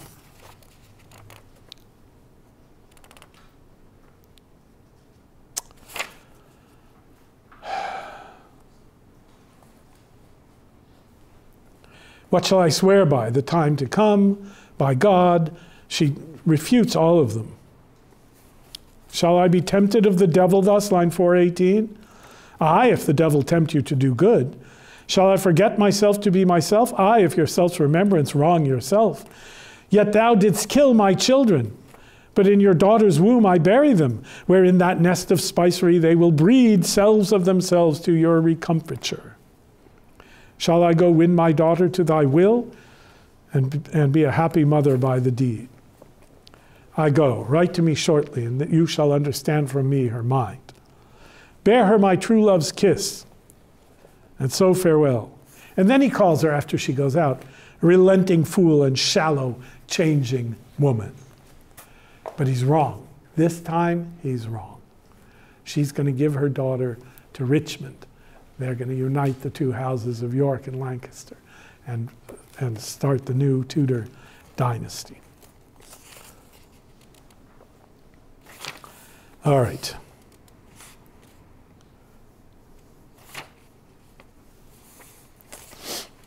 Buckingham has raised a rebellion. He goes to crush it. Then the Earl of Derby, Lord Stanley, Earl of Derby, has his son in the grip of Richard. And Richard threatens to kill him if Stanley revolts from Richard. So he has to secretly give his support to Richmond, but pretend to be still serving Richard. Buckingham is taken to death. So this is the fulfillment of the prophecies. I'll read just from line 12. Why then All Souls' Day is my body's doomsday. This is the day which in King Edward's time I wished might fall on me, when I was found false to his children and his wife's allies, which he has been, and so it's coming true. This is the day wherein I wish to fall by the false faith of him whom most I trusted, meaning Richard. This is All Souls' Day to my fearful soul, this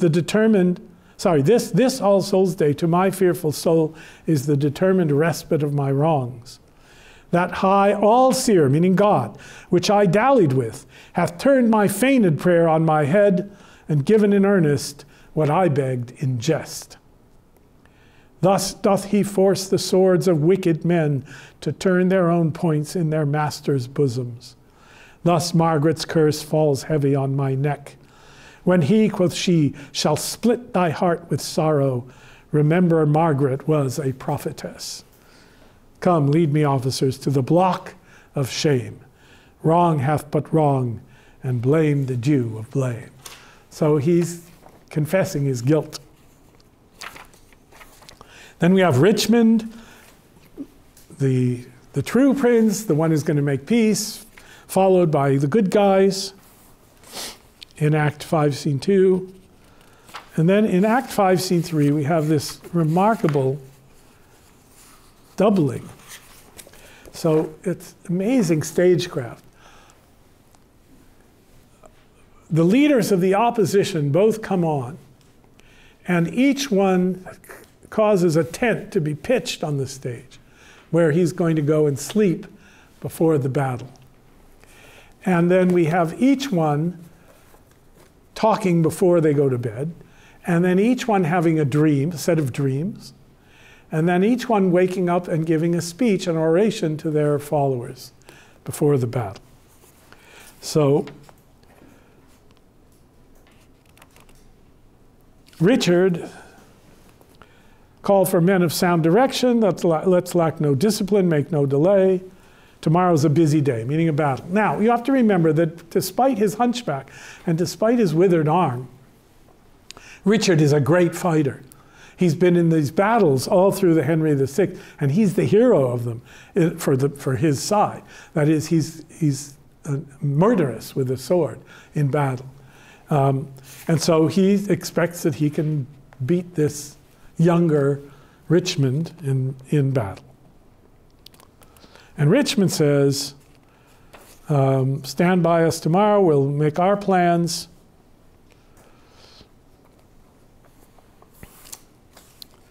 Try to get, he says to Blunt to try to go speak with Stanley so that we can get him supported. And then we go back to Richard. So Richard's on this side of the stage and this side of the stage. And Richmond is on this side of the stage, left and right. Stage right and okay, the bad guy is stage right, but audience left. And the good guy is stage left, but audience right. Okay, you with me? So we're going to hear from them alternately.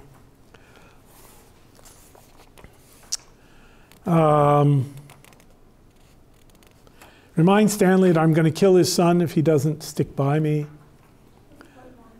Oh, that's line 60 and following, and then on to line 72. So I am satisfied. Give me a bowl of wine. I have not that alacrity of spirit nor cheer of mind that I was wont to have. I don't have the alacrity, the speed of spirit or cheerfulness that I used to have. All that villainy that we were just grinning over, that was so juicy and delectable, all those ironies of his plotting and planning and lying and hypocrisy, gone. He's now the king, and he can't feel that anymore. What does it mean now? This is a study of what Shakespeare will develop to the most elaborate extent in Guess Who? We're not in the theater, so we can say Macbeth. Right? Is this related to the curses? And the curse, did we skip over the time of the curses were issued? Yeah. We read some of them, but we skipped over a lot of them. Yeah. There are many, many repeated curses, yes. All right. Derby, that is Stanley, the Earl of Derby, comes to speak secretly with Richmond and supports him and tells him the problem. And Richmond speaks in soliloquy before the battle, before he goes to sleep. And he says at line 109, O thou, whose captain I account myself. He's talking to God. Look on my forces with a gracious eye. Put in their hands thy bruising irons of wrath, that they may crush down with a heavy fall the usurping helmets of our adversaries. Make us thy ministers of chastisement, that we may praise thee in the victory. To thee I do commend my watchful soul, ere I let fall the windows of mine eyes, sleeping and waking. Oh, defend me still. I want to be God's servant. I am the justicer. I want to be the instrument of providence in righting all these wrongs by defeating Richard, who sums them all up in himself. And, of course, Shakespeare is making this man sound like this because he's the founder of the dynasty under which Shakespeare lives. So he can't be saying nasty things about Henry VII, Elizabeth's grandfather. Then the ghosts come in. Enter the ghost of Prince Edward, the son to Henry VI. That's the first husband of Lady Anne. By the way, by now we've heard that Lady Anne is dead, probably killed by him. The ghost says, let me sit heavy on thy soul tomorrow. Think how thou stabbedst me in my prime of youth at Tewkesbury. Despair, therefore, and die. Now what happens if you despair and die? What happens if you die in despair? Damnation. Why? Because despair, classically, is the conviction that God cannot save you.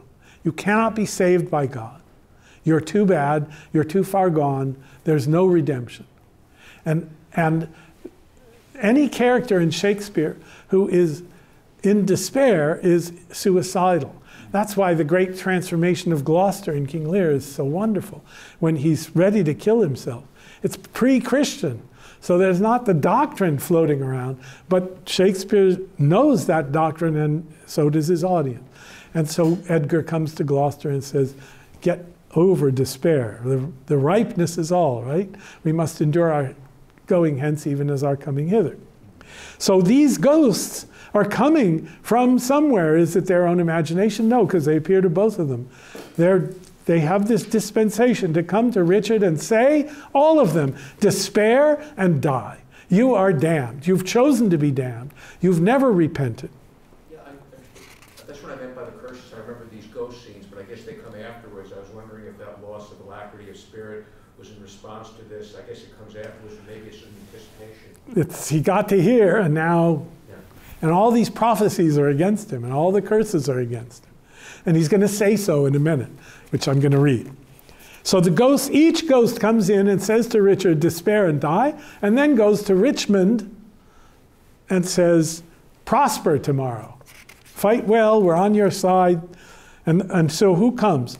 The ghost of Prince Edward, the ghost of Henry VI, the ghost of Clarence, the ghost of Rivers, Grey, and Vaughan. Those are the Queen's brother and sons and supporter. Then the ghost of Hastings, then the ghost of the two young princes, then the ghost of Anne, then the ghost of Buckingham. And all of them say the same thing, one form or other of despair and die. And then Richard wakes up from this. Suddenly, give me a horse, bind up my wounds, have mercy, Jesu. Soft. I did but dream. Oh, phew, it was a dream.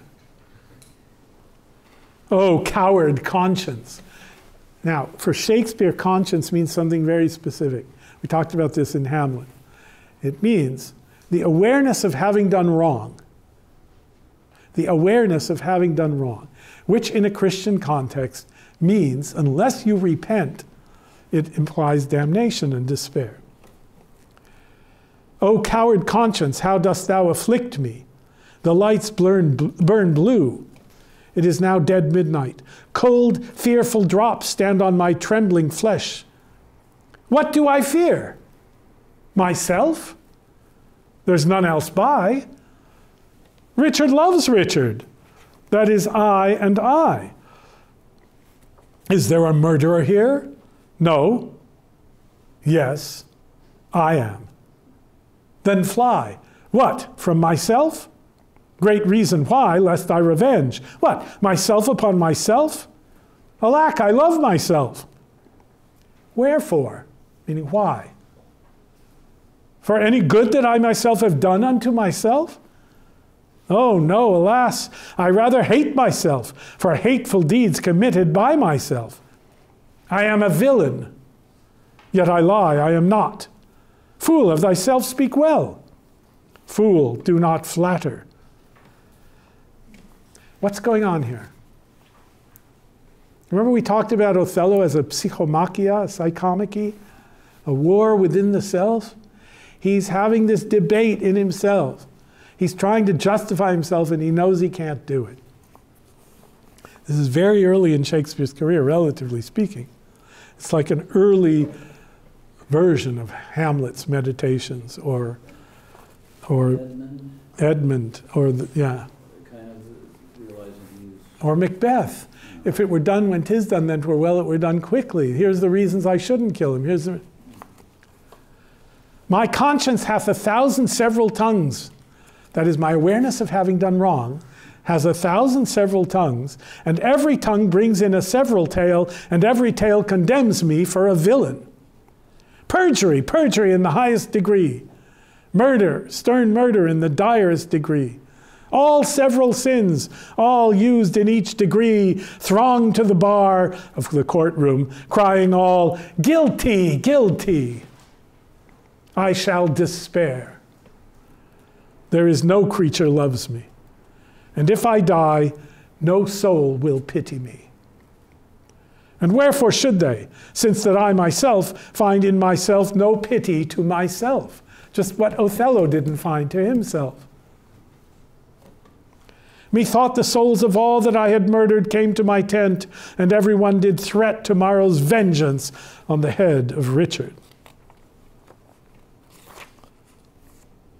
O Ratcliffe, I have dreamed a fearful dream.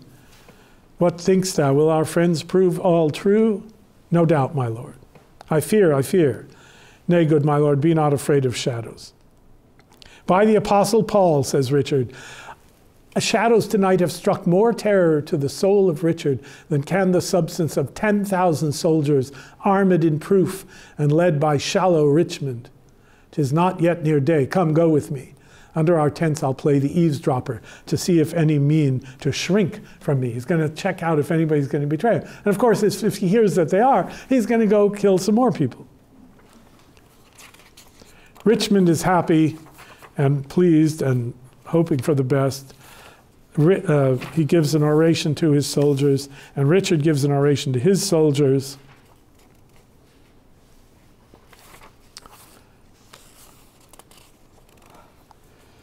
And then we have the battle. And this famous moment, which I'm going to take the rest of my time to talk about, which is much. So there's a battle. Richard is killing a bunch of people, and other people are killing, and he's killed 5 versions of Richmond, and he is thrown off his horse, and the horse dies or is taken away, and he doesn't have a horse. So he's in battle, you know, with his bad leg and his hunchback and his withered arm, sword in the other arm, and he doesn't have a horse. And he comes in shouting, a horse, my kingdom for a horse. Catesby, withdraw, my lord, I'll help you to a horse. Slave to this guy who's been serving him all along. In all the betrayals, he's been staying with him. I have set my life upon a cast, and I will stand the hazard of the die. Meaning I'm not retreating. I'm going to fight it to the end.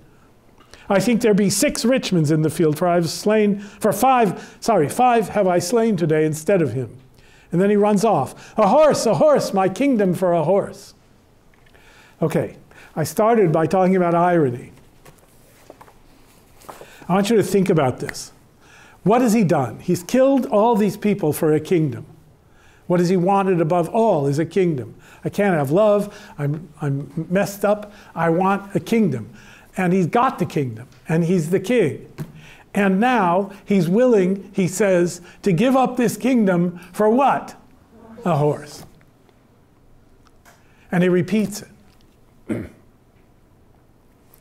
Now, I want to list to you all of the rhetorical devices in that line. You ready? I'm going to tell you what they mean, and you can find the exemplification. Alliteration. That is successive initial sounds, the same initial sounds. Antithesis, opposites. So horse and kingdom are opposites. Assonance, repetition of vowel sounds. Now, when you repeat words, you're automatically having alliteration and assonance, and consonance, repetition of consonant sounds in the middles of words. Diacope, that is repeating a word or phrase with another word or phrase between it. A horse, my kingdom for a horse. So we got a horse and a horse. Ellipsis, he's leaving out something that's understood. What's understood? I will trade mine. What? I would trade. Yeah, I would trade my kingdom for a horse. I would give my kingdom for a horse. So ellipsis. Epanalepsis. This means repetition at the end of a line of a word or phrase that began the line. A horse begins the line. A horse ends the line. Epimony. That's a repetition of a word or phrase or dwelling on a point. He uses the same word, monosyllabic word horse, 3 times in one line, and then 3 times in the line again. A horse, a horse, a horse. Epizeuxis, repeating a word or phrase with no other words between. A horse, a horse. Hyperbole, exaggeration, right? My kingdom for a horse. Meiosis, that means a belittling or a demeaning. So he's demeaning the kingdom by saying I would trade it for a horse, and demeaning himself, of course. Optatio, meaning, we get our word opt from it, a wish or desire, calling out that he wants something. I want a horse. And simplicy, which is a modified simplicity, repetition of one phrase at the start and another at the end of successive phrases. So we have two versions of the line. A horse, my kingdom, or a horse, and then again, after some intermediate lines, a horse, my... Okay, so what does this mean? Shakespeare is not decorating this speech with these figures of speech. The figures of speech are the medium of his drama in the line. All of those things come together because Shakespeare has this great knack.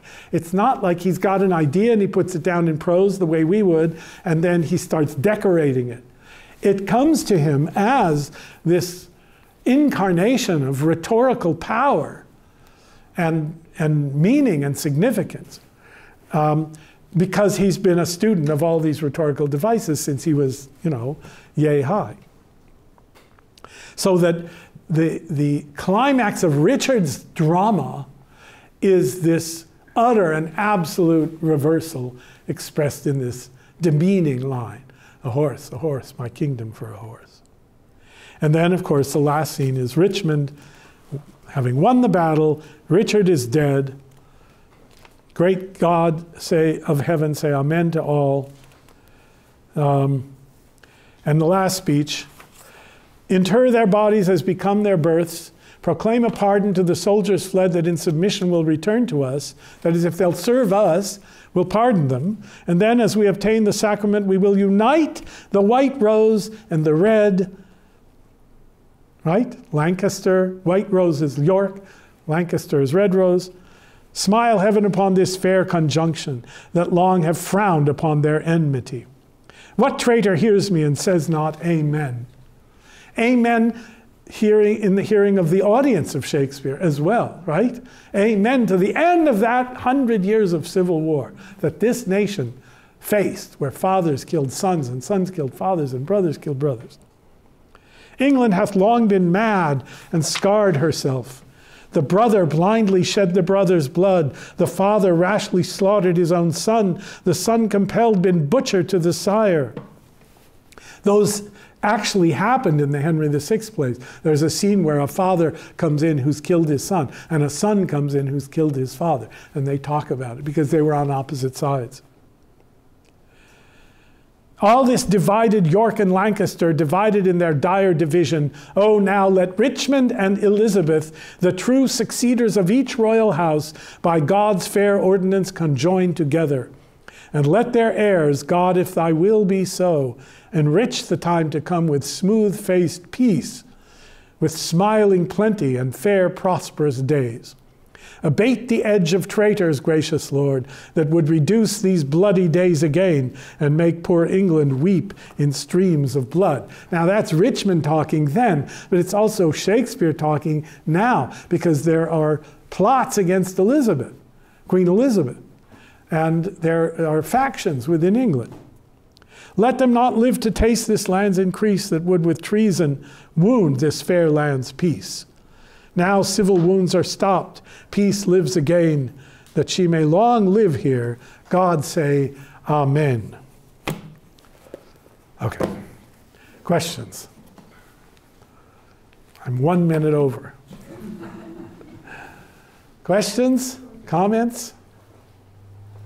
So when you say that line, a horse, my kingdom for a horse, and do you think that was contrived because he's been exposed to all that? It was just an exclamation and a fantastic way to punctuate. Well, I don't know what the either or you're giving me is. Well, all of those lists of Yes. So Shakespeare to me was like, gee, this is pretty contrived for 4 or 5 words. Correct. So I have to, so in order to dispel that, I have to reiterate that rhetorical devices at this time are not thought of as decoration or contrivances.